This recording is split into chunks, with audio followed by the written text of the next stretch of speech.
ಅವ್ಯವಸ್ಥೆಯ ಆಗರವಾದ ಅನ್ನಭಾಗ್ಯ ಯೋಜನೆ. ಯಾದಗಿರಿಯಲ್ಲಿ ಕಳಪೆ ಗುಣಮಟ್ಟದ ಜೋಳ ವಿತರಣೆ. ಪಡಿತರ ಸೇವಿಸಿ ಹಲವು ರೋಗಗಳಿಗೆ ತುತ್ತಾದ ಜನ.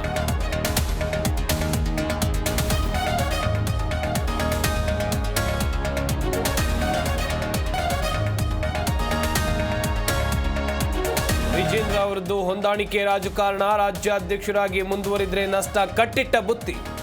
ನೋಟಿಸ್ ಉತ್ತರದಲ್ಲೂ ಯತ್ನಾಳ್ ಸಾಲು ಸಾಲು ಆರೋಪ.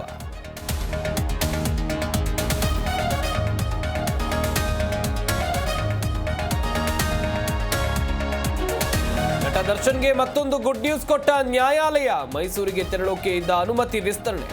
ಮಾರ್ಚ್ 30ರವರೆಗೆ ದಿನಾಂಕ ವಿಸ್ತರಿಸಿ ಕೋರ್ಟ್ ಆದೇಶ.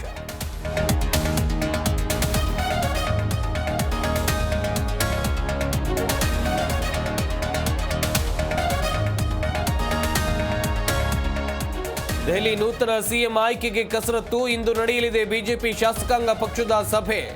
ನಾಳೆ ಮುಖ್ಯಮಂತ್ರಿ ಪ್ರಮಾಣ ವಚನ ಸಾಧ್ಯತೆ.